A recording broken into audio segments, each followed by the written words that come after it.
What's up guys, Houndish here, and today we are jumping in with yet more updates and news from Bungie regarding Destiny 2. And so this week has turned out to be a bit busy, at least on the news front. We've had a bunch of information about the future of the game. We're going to go into a little bit more detail about some of those things in this video, but also we have a handful of updates from Bungie that includes bugs ongoing in the game at the moment, fixes this week, as well as teasers for future content. Plus there are some pretty big system changes that are going to be coming up in 2025. So a lot to talk about right now.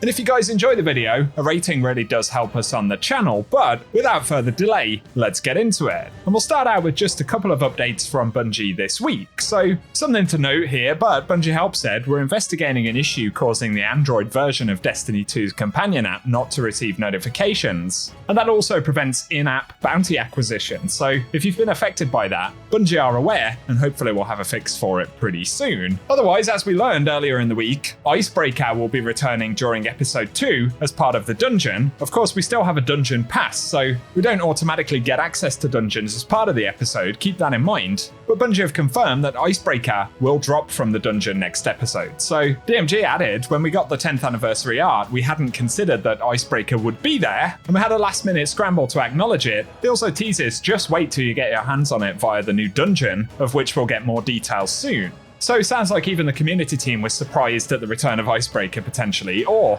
I don't know, maybe it was intended to drop as part of the 10th anniversary, but for some reason got moved back to drop from the dungeon. Not really certain on that, but it's definitely going to be interesting to see what Bungie do with it. It's kind of another one of those, this is never going to return to Destiny 2 weapons that eventually does indeed return. Nothing is off the table, obviously, but I'm pretty excited to see that down the road and give us your thoughts below.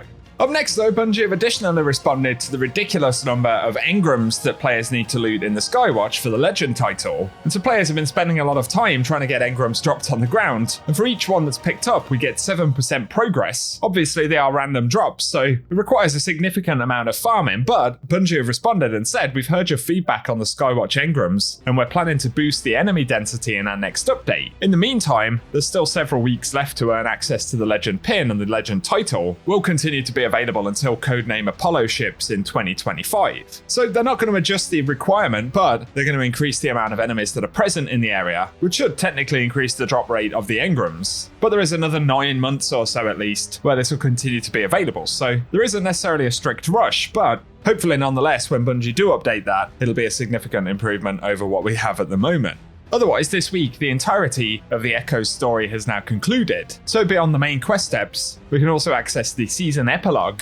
And of course, all of Encore has now been discovered as far as we know as well. That includes the speedrun challenge, which has been discovered this week, where players can unlock a new emblem called Transient Whisperer. So a bunch of cool hidden stuff inside of Encore this week. And if you want to find out more information about it, I'll link a couple of blog posts down below that outline the bulk of the new content for this reset. Otherwise, it looks like that's pretty much a wrap on Echoes. So give us your impressions on that this week if you've played it. Up next though, let's go into a few more of the details regarding Frontiers, some of the system changes that Bungie have planned for next year, and some big reworks to investment and progression in the game. Bungie actually posted, I think 4 or 5 different blog posts the other day, so there's been quite a bit of info to soak up, and we get more here. One of the big changes will be the portal screen, which will be the new default activity selection screen replacing the current destination map. And at least in this development preview, the destinations map still appears to actually be in the UI, but it won't be the primary tab by which we launch activities. Bungie points out this is an early mock-up that is subject to change, but the emphasis of the redesign is quick and clean access to a wider offering of activities with updated rewards, as well as quick access to the current expansion or event content.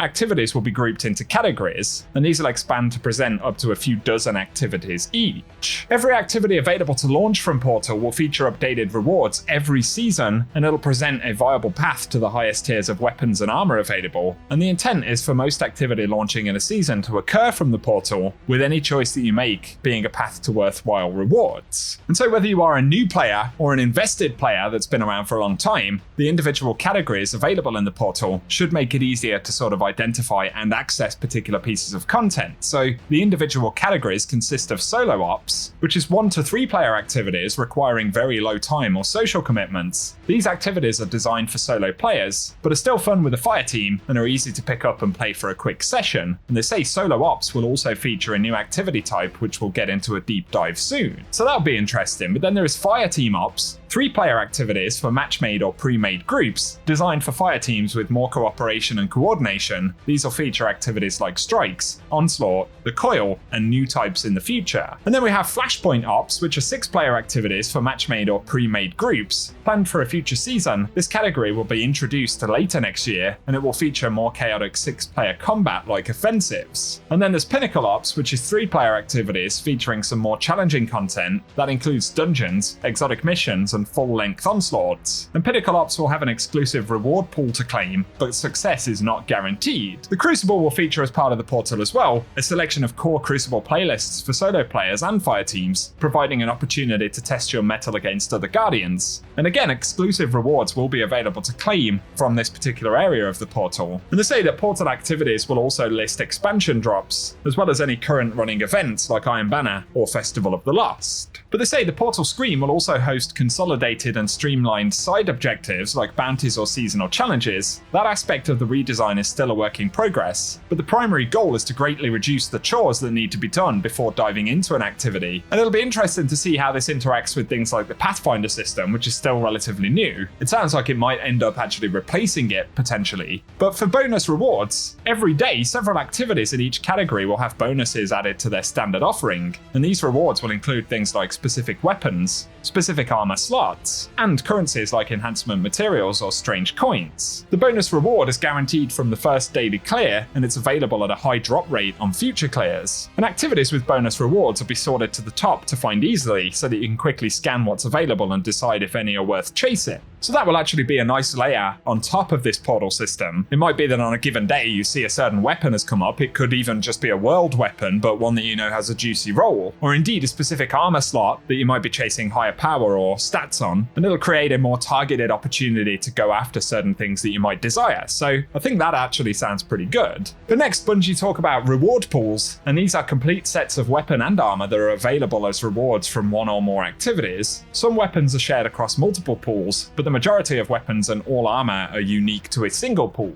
A typical pool is a full armor set for each class, and enough weapons to provide multiple options for each weapon slot, and all of these rewards are available at different tiers, so each reward pool is deep and supports a range of challenge in the activity associated with them. And they say the major core reward pools will be updated in every major update. We're supposedly going to be getting 4 of those a year, so essentially on a seasonal cadence, and they'll consist of core PvE, rewards shared among more accessible PvE activities like Strikes, core PvP, which is the Crucible equivalent, and then there's Pinnacle PvE, which lists things from challenging PvE activities like dungeons, and Pinnacle PvP for things like trials. And they say every expansion also contains 2 full reward pools. So there'll be the expansion story, rewards shared among missions, exploration, and other activities in the expansions, and then raid and dungeon content from expansions. And they say in addition to the above pools, some activities like events may have additions exclusive to that activity, such as individual weapons or armor. And then there'll be a new gear category for all of the weapons and armor newly introduced in the current season, regardless of the source. The new gear will receive a special visual treatment to help players identify which weapons or armor sets are new, and even those that will benefit from things like artifact bonuses, which is why we've got the blue outline on that one. And they say some artifact bonuses which previously applied to specific perks, such as weapon origin traits, will now be pointed towards a wider category of new gear instead, which should provide clearer buildcraft options. And new gear may also be required in specific optional activities when players are looking to level the playing field, and for example, a Crucible playlist option for players who want to play with and against newly introduced gear, as well as seasonal events centered on posting high scores in specific activities. And of course, as Bungie have outlined, weapons and armor will be receiving tiers, which essentially is the equivalent to current kind of masterwork or enhanced weapons, and it'll be based on where they're earned, so activity difficulty, where ultimately the same exact weapon can be improved